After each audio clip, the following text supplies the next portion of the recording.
Hello बच्चों, मैं आज आप लोग को विद्युत आवेश तथा क्षेत्र इलेक्ट्रोस्टैटिक्स फर्स्ट चैप्टर का जो फर्स्ट और सेकेंड यूनिट है उसमें से कुछ 2 नंबर वाली जो क्वेश्चन है सब्जेक्टिव का वो मैं आपको हैंड लिखित आज बताऊंगा। ठीक है, तो आप लोग देख करके अधिक से अधिक दोस्तों में शेयर भी कीजिएगा। अच्छा लगे तो चैनल को सब्सक्राइब भी कीजिएगा।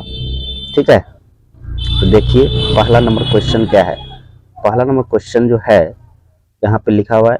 अच्छा, चैप्टर का नाम भी लिख दूं। चैप्टर का नाम क्या है? विद्युत विद्युत आवेश आवेश तथा क्षेत्र। क्या नाम है चैप्टर का? विद्युत आवेश तथा क्षेत्र, ये चैप्टर है। और इसमें से 2 नंबर वाली क्वेश्चन आती है एग्जाम, बिहार बोर्ड एग्जाम या किसी भी बोर्ड के एग्जाम में। वो क्वेश्चन जो पूछता है कि विद्युत, क्वेश्चन जैसे पूछेगा कि विद्युत आवेश के चार विद्युत आवेश के 4 मूल गुणों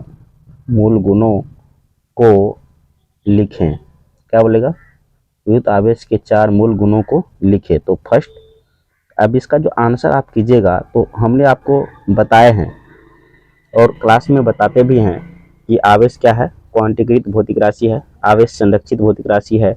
आवेश अचल रहता है। आवेश योगात्मक भौतिक मतलब जोड़ने वाली भौतिक राशि है। तो इस तरह से क्या है, इसका 4 है। देखिए तो इसका मूल गुण के 4 मूल गुण को लिखते हैं। फर्स्ट नंबर में लिखेंगे कि आवेश क्या है, कि आवेश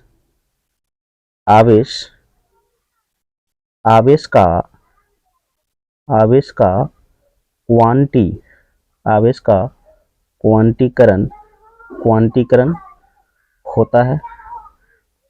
ऐसे भी लिख सकते हैं कि आवेश क्वांटीकरण होता है। दूसरा नंबर लिखेंगे कि आवेश संरक्षित। क्या है कि आवेश संरक्षित होते हैं, मतलब इसका ना तो उत्पन्न होता है ना इसका क्षय होता है। अब अगला नंबर कि आवेश अचल। आवेश क्या है? अचल रहता है। आवेश अचल रहता है। चलिए, और चौथा नंबर में आवेश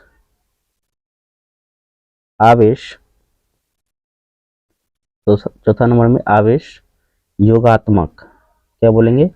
योगात्मक होते हैं। ठीक है, इस तरह से 4 मूल गुण। क्वेश्चन जब 4 पूछे तो 4 ही लिखेंगे, क्योंकि ये सब क्वेश्चन जो हम बता रहे हैं ये क्वेश्चन बिहार बोर्ड में कई बार आए हुए हैं। ठीक है, और वही क्वेश्चन हम आपको करा रहे हैं जो क्वेश्चन कभी बिहार बोर्ड में आया हुआ है। ठीक है, चलिए तो अब एक और क्वेश्चन आता है कि ये 2-3 बार रिपीट हुआ हुआ क्वेश्चन है। ये रिपीटेड क्वेश्चन है 2-3 बार। वो क्वेश्चन मैं आपको अभी बता रहा हूँ। इसका क्या है, लिखा हुआ रहता है कि पराबैद्युत। क्या लिखा है? पराबैद्युत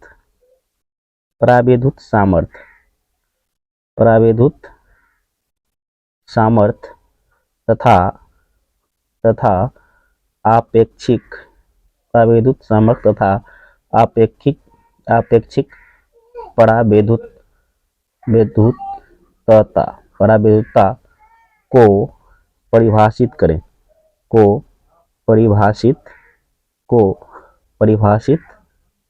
करें। ठीक है, चलो तो इसमें हम वो जो क्वेश्चन, इसका जो क्वेश्चन देखेंगे, ये क्वेश्चन बार बार रिपीट होता है। तो इसीलिए इस क्वेश्चन में हम देखिए, अगर आपको रिपीटेशन वाला क्वेश्चन बता रहे हैं तो आप बढ़िया तरीका से देखिएगा। तो ये क्वेश्चन से क्या होगा कि आपको अधिक से अधिक 2 नंबर का जो बोर्ड एग्जाम में क्वेश्चन आएगा तो वो आप उसको नहीं छोड़ के आइएगा। यही क्वेश्चन मान लीजिए इंग्लिश मीडियम में हो सकता है कि इंग्लिश मीडियम में भी पूछता है तो लिखता है कि डिफाइन डाइलेक्ट्रिक। क्या लिखेगा? Dielectric strength and relative. क्या बोलेगा? Dielectric strength and relative permeability.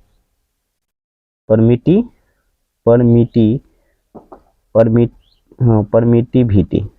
ठीक है, परमिटिविटी। इस तरह से इंग्लिश में पूछता है। तो इसका आंसर क्या हो जाएगा? तो हम पहला का आंसर देंगे कि परावैद्युत सामर्थ्य किसको कहते हैं।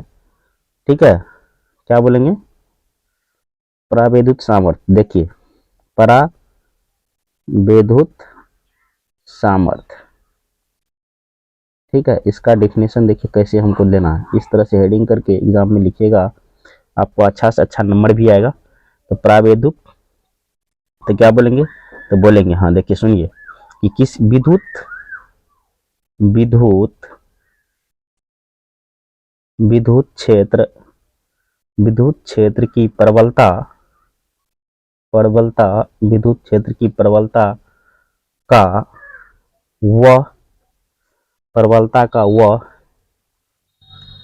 उच्चतम, क्या बोलेंगे, वह उच्चतम मान वह उच्चतम मान जिसे जिसे वह पदार्थ जिसे वह पदार्थ भर्जन भर्जन हुए बिना, भर्जन मतलब होता है कि टूटे हुआ है, जले बिना, भर्जन हुए बिना सहन, क्या बोलता है, भर्जन हुए बिना सहन कर सकता है, भर्जन हुए बिना सहन कर सकता है परावैद्युत परावैद्युत कहलाता है, परावैद्युत कहलाता है। ठीक है, और ये कभी कभी पूछता है कि परावैद्युत हवा के लिए परावैद्युत कितना होता है, तो लिख लीजिए स्टार पॉइंट में, इसको लिखिएगा स्टार पॉइंट में कि हवा के लिए क्या लिखेंगे, कि हवा के लिए परावैद्युत सामर्थ्य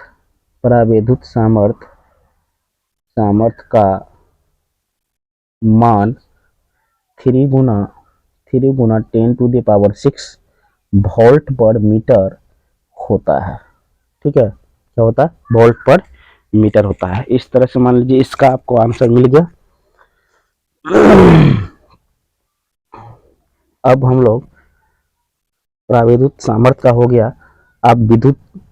अब हम आपेक्षिक परावैद्युतांक का लिखेंगे। यहाँ पे इसके नीचे में ही डिफिनेशन इसका भी लिख लेंगे। ठीक है, आपेक्षिक क्या लिखेंगे, आपेक्षिक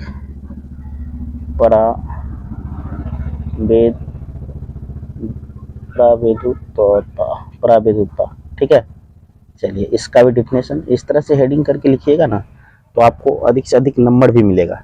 ठीक है, तो क्या लिखेंगे, डिफिनेशन लिखेंगे कि किसी माध्यम का परावैद्युतता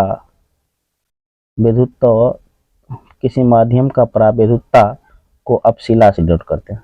किससे, परावैद्युतता को अपशिला से डिनोट करते हैं। ठीक है, आप लोग को दिख रहा क्लियर कि नहीं दिख रहा, तथा अपशिला से तो सभी बच्चों आप लोग देखिएगा कि डिफिनेशन जितना भी हम करा रहे हैं वो एकदम एक पे एक डिफिनेशन है, ऐसा नहीं कि सर कहीं से कुछ करा दे रहे हैं।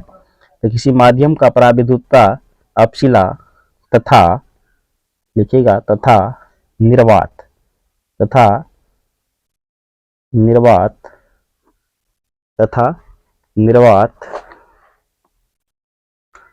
निर्वात किसी माध्यम का परावैद्युतता तथा निर्वात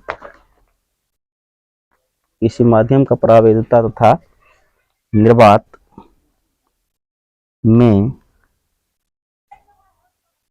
निर्वात में परावैद्युतता अपशिला नॉट, क्या होता है, अपशिला नॉट का अनुपात आपेक्षिक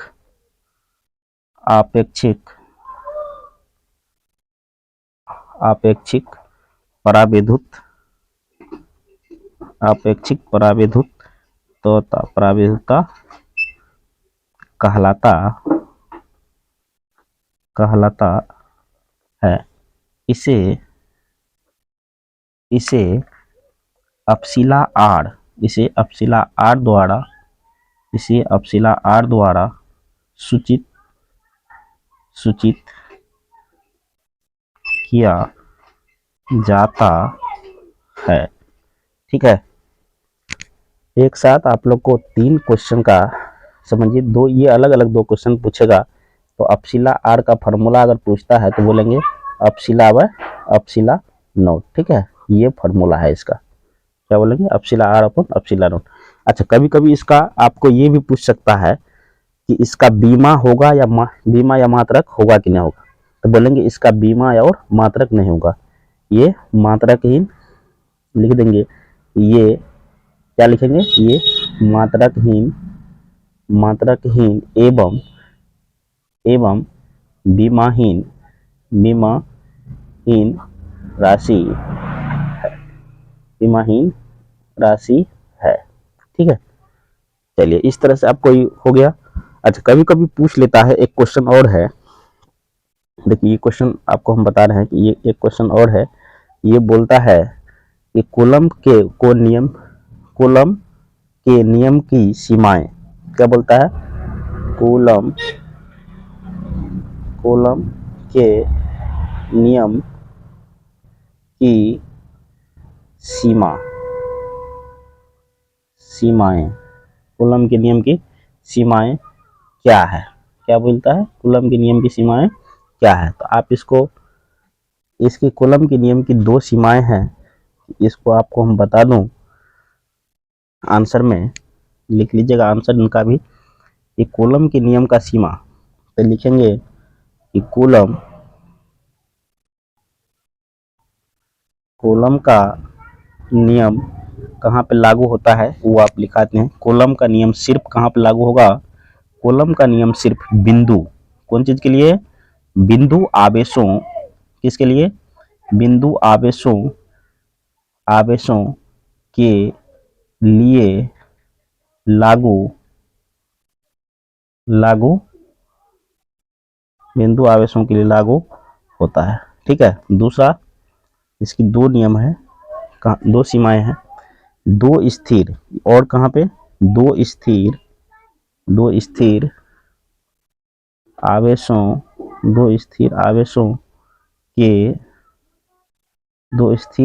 के बीच की दूरी, 2 स्थिर आवेशों के बीच की दूरी बहुत, मतलब कि जानते हैं, बहुत अधिक